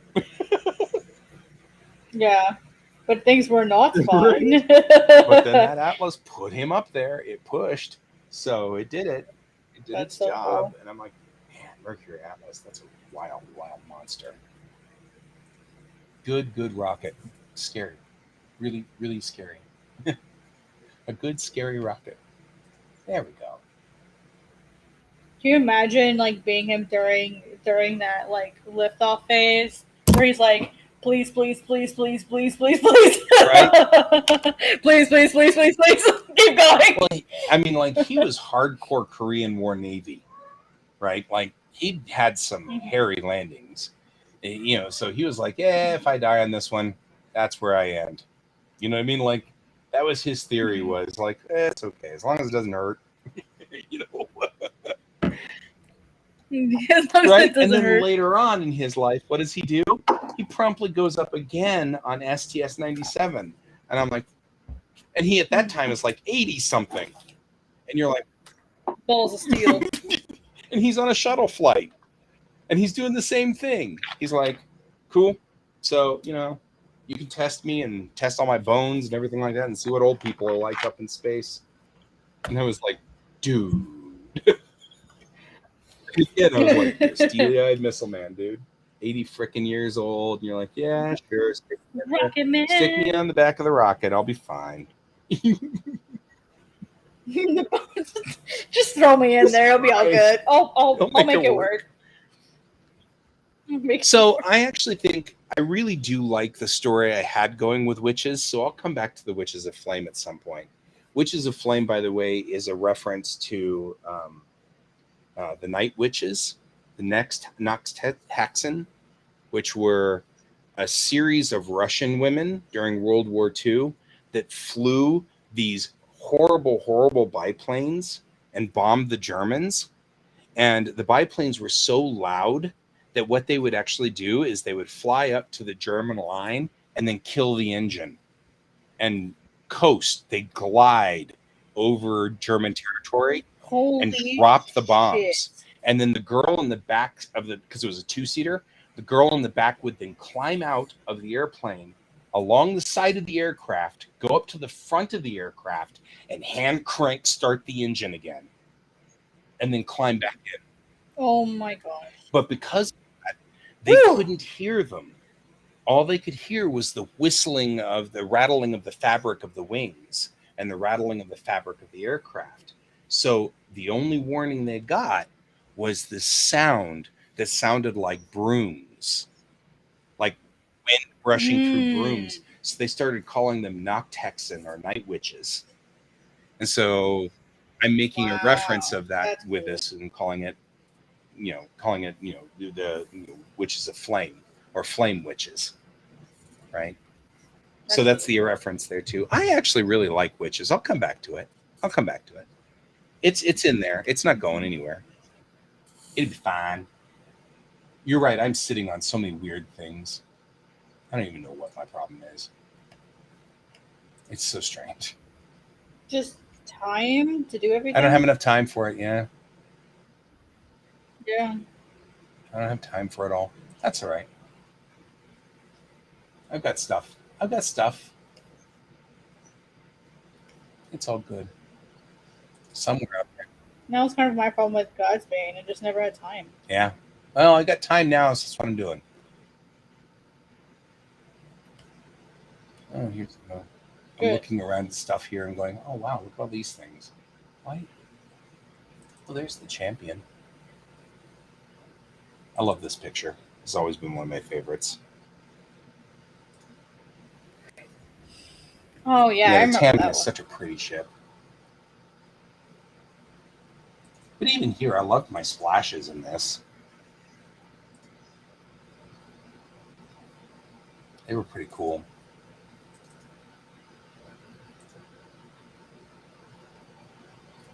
And then where's the one that's with? So my three main leads.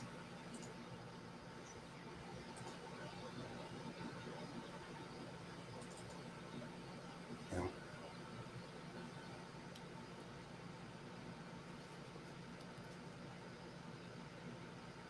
Can you give me the chief engineer in town? Yeah, about that.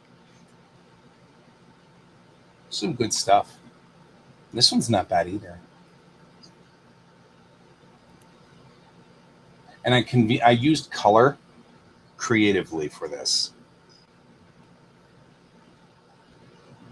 So like this room is full of just dead bodies. So I made it all red, with the exception of all the characters. The Makos are the only ones who are in there. Makos and Bennett. And Bennett's like, I don't care. That's who she is. So I also introduced the CSIs. So Starfleet CSI.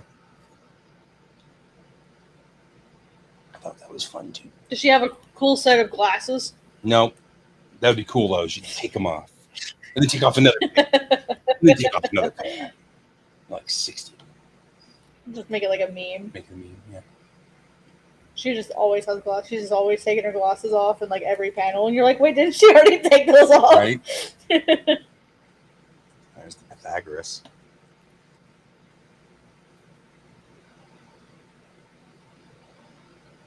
And then those are Klingon I9s. I like those guys. I invented those. I made them up. They look pretty cool. Misa, that was really loud. That was loud, but we know you.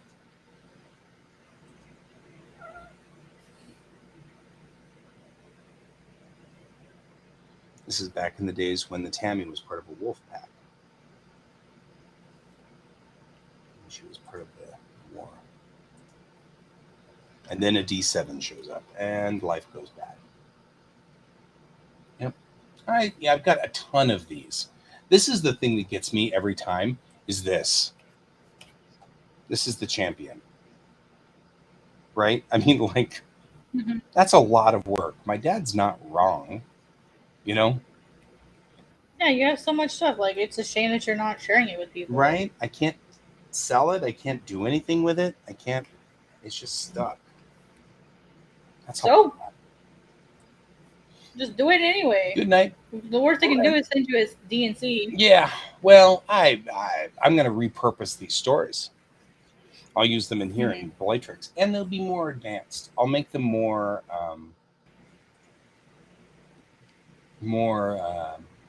I'll grow them up a little bit. Cochran in her dress uniform. She hates her dress uniform. That's a noob. She hates her dress uniform. I like this picture too. I don't. Nope. Go back one. Ooh, This one's cool that too. one does look good. But I like this one. Yeah, that one. That does look cool. I was trying to illustrate the shuttle bays on these guys. There's definitely an audience for this out there. I know there is. Like, you just gotta find them. Oh, there was a big audience. Some of the people who follow Tamerlan now are people who, Well, and this got me to help work out with the Farragut. Starship Farragut is a fan film group that's been doing episodes of classic Star Trek, but it's not the Enterprise; it's the USS Farragut, and they've been doing these fan films of the Farragut for a long time, and that's been wonderful. And then they did, somewhere along the line, they were doing 2 animated episodes, and they were going to do them like the original animated episodes of Star Trek. This is a long time ago, long before the new Star Treks and everything like that. And they were like, we need people who have animation skills. And then they were reading my comic, and they're like, can you help us? I'm like, I would love to help you. So I joined Farragut's team, and I was working with them, and now I'm all embedded with the Farragut team. They're currently doing a movie era version. Like it's like the 80s movies. The movie, like Star Trek 1 and Star Trek 2 and Star Trek 3. So everybody's got Monster Maroons. They are all on this beautiful, beautiful set that they built that looks exactly like the movie set of Star Trek. And it's insane. Their level of detail is just insane. Their Klingons are correct with all the bumpy ridges and everything. They don't look like some guy who just stuck the thing on their head. They actually have the makeup done correctly and everything. Like it's wild. It is just insane how well they've been doing things. That's amazing. So, yep, I do like this picture. I like this picture too. That's Bennett and Bennett. So Bennett was wounded, and so when she was wounded, she got artificial arms and legs. So she was shorter when she was earlier. This is the way she was before. And this is the way she is now. So that's why her hair is 2 colors, and that's why her eyes are 2 colors too. So, yeah. Anyway, it's now 11:11. It's midnight on your side, and it's midnight for Brent, and it's midnight for a lot of people. And I feel like I have done good today. You have done very good.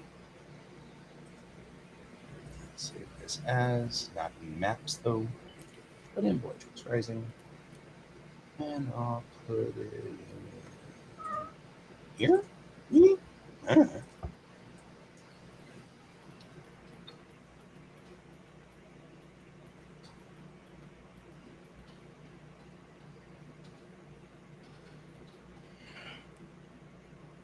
All right, I'll put it in here. I'll park it. And then that way I don't lose these scenes. Can you... At me? Oh, you mean at me? Sure. Thank you for asking. And since you asked, I'll know it's you and not a bot.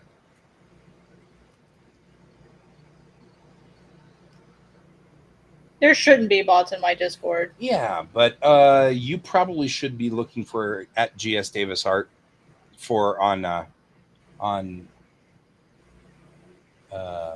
YouTube, because you're coming in through YouTube, and so you may want to at my channel there, which is still GS Davis Art, just like it says. I think he means he's gonna at you in the Discord. You can at me in the Discord too. Although I don't have Discord running at the moment, so I will look at it tomorrow morning, because I am going to go to bed. I am going to pretend like I'm a normal human and try to go to bed, because somebody has to get up with somebody and make sure that somebody gets to school. And I won't name any names, but it's probably me. So there's that. No! It's the trials and tribulations of being a dad. I have dad duties. I have dad jobs to do. And I can't relate. Although this monster, the cat's the one who gets me up. That's my problem. Like, George has recently started this thing where he makes this weird, eerie caterwaul. You know, like wow, like that, and it sounds like he's sick. And he's not. He's just wandering through the house making this weird noise. And it gives me the weirdest dreams. Cats do that. It's like so weird. It sounds like a lonely, sad meow. Miso does that sometimes. Yep. Just them bored, wanting attention. Yep. And it's just I'm bored and wanting attention. That's it. All right, my friend. I am OOH. I will be here tomorrow morning. Try to remember that tomorrow night we haven't moved Geek Tank yet. And so Geek Tank Okay. doesn't know that it's supposed to be at 8 o'clock instead of 9 o'clock, and we haven't talked about whether we want to do that or not. So I won't be online until 10. Just so you're aware. Till 10 My your time, so 11 yours. Okay, so I'll be starting. If you want to just start the stream early by an hour, I'll join you in an hour, and I don't mind having 1 hour on Monday nights. That'd be like kind of nice. Okay. So. Yeah, and that'll force me to like practice getting it started on my own. So that'll be a good thing. Coolio, guys. Thank you all for joining me, and I appreciate it. It's good to see you, aliens. Good to see you. Good to meet you, Dustin. Of course, Brent was here, but he went away. Jung was here, and earlier we had all kinds of other people here, but it's been a while. So, and then we had Chuang here earlier, but I haven't seen them in a while, so sure they're still here. If they went to sleep, which is entirely possible, or went to work. I keep forgetting they're on the other side of the world. So, but thank you all for joining us. We will see you all tomorrow morning. I will be on stream again from 9 to 11 a.m. And as always, as I always say, keep your eyes on the stars. Good night. Good night.